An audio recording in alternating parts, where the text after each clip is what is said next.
All praise and thanks belongs to Allah subhanahu wa ta'ala, and may the peace and blessing of Allah be upon His servant and final messenger Muhammad sallallahu alayhi wasallam.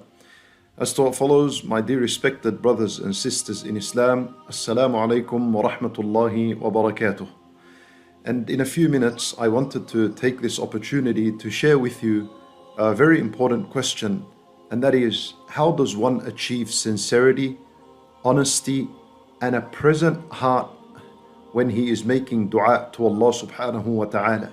This is so important, because if you're sincere and honest and your heart is present with you as you make dua, then bi'idhnillah, by Allah's permission, that dua of yours will be answered and will be accepted. So it's very important to understand how to achieve these three things. Let me begin with the first one. How do we achieve sincerity in a dua?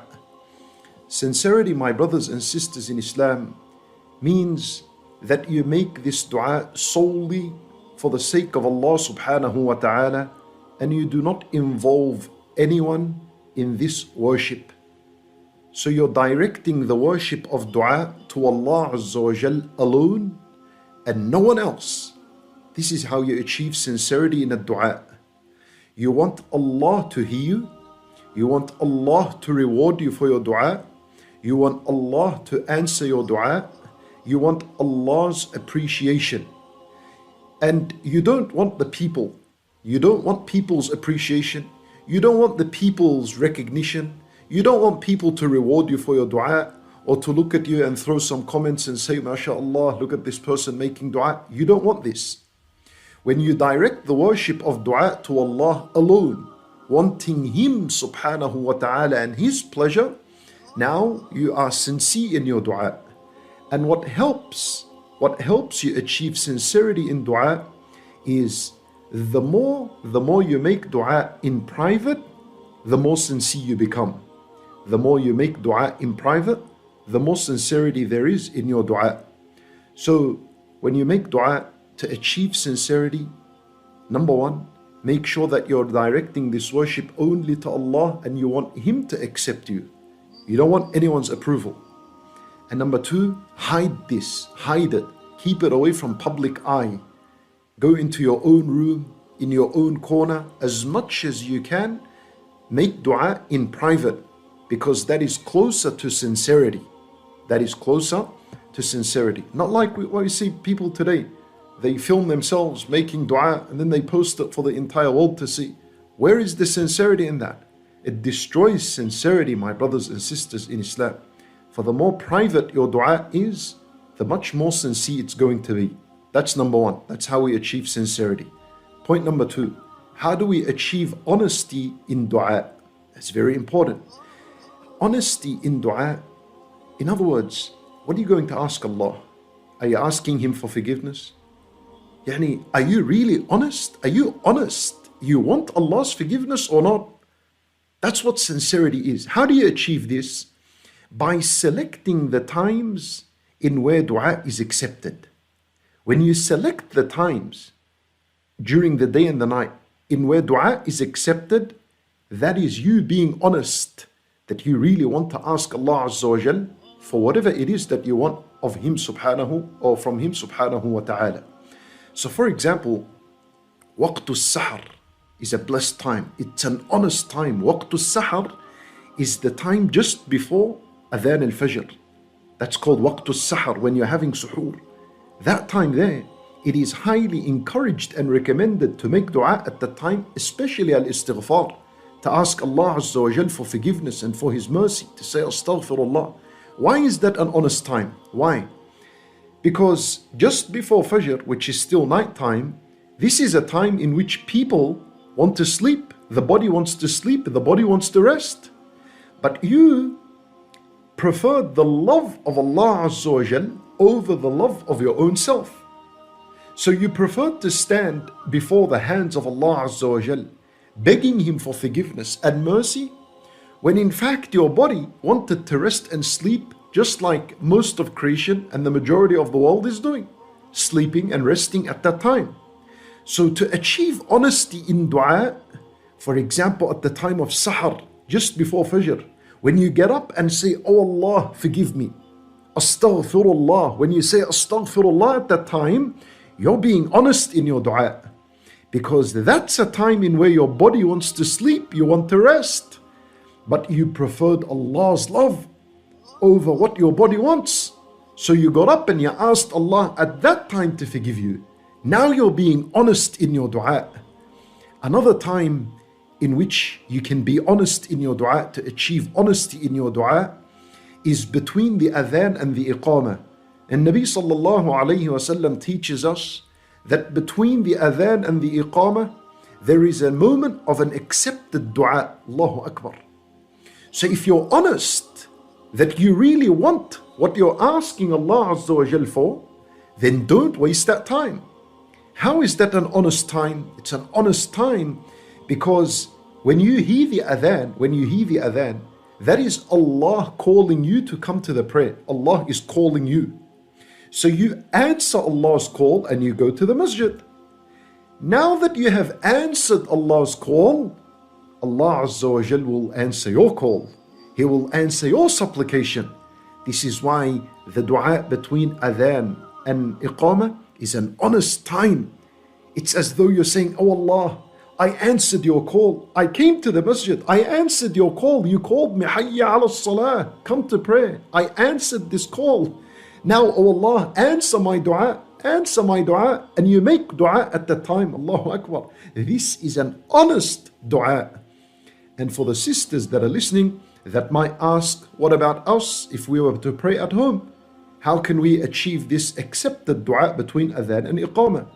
For the sisters, if they were to pray at home, then the accepted dua between adhan and iqamah is based on her adhan and iqamah in the house. So for the sister not to waste this opportunity of accepted dua, make adhan, if you're praying at home, make adhan at home, then wait, pray your sunnah, whatever it is, sit down and make dua. That's your accepted time of dua. After that, make your iqamah and pray the salat. Bi-idhnillah, you would have achieved a moment of an accepted dua, which is between adhan wal iqamah, same as the men that are praying in the masjid. So that's how you achieve honesty in dua. Be honest. Choose the times in which your body is preferring to do something else, but then you stop and you come to Allah subhanahu wa ta'ala, begging Him for His mercy and forgiveness and asking Him for whatever you want. That's honesty in a dua. And finally, how do we achieve a present heart during a dua? This is my last point. Very important point. Listen to me very carefully.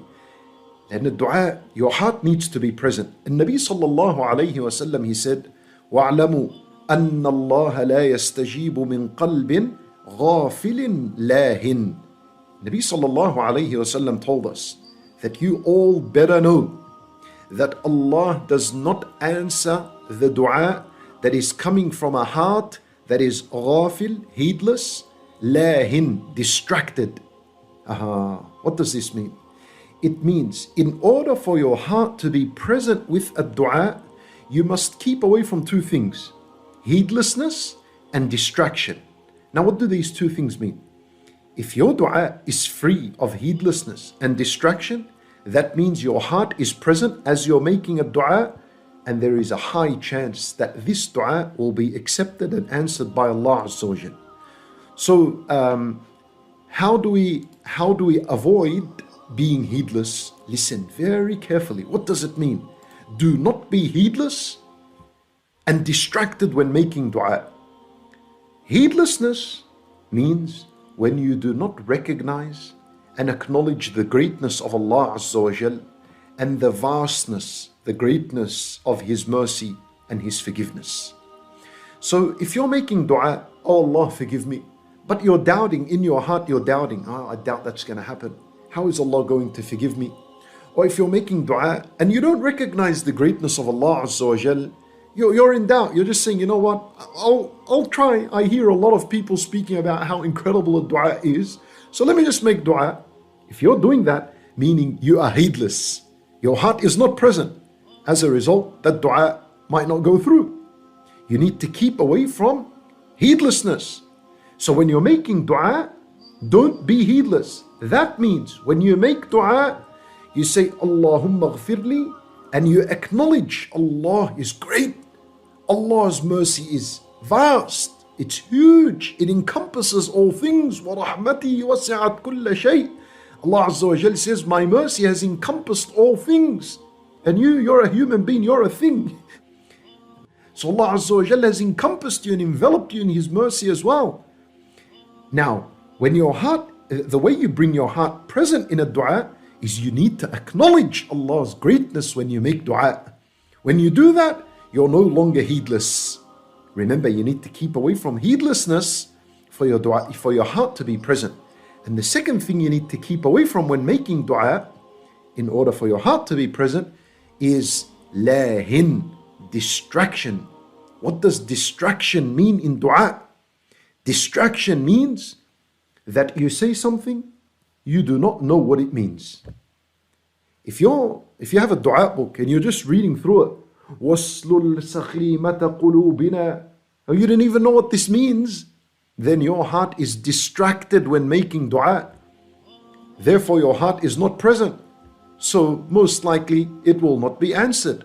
Wallahu a'lam. So in other words, to keep away from distraction when making dua, make dua that you understand and you know what you're asking Allah. If you don't know how to speak Arabic and make dua in the Arabic language, then make dua in your own language. Make a dua, my brothers and sisters in Islam, make a dua that you understand. Because when you're making dua, you understand.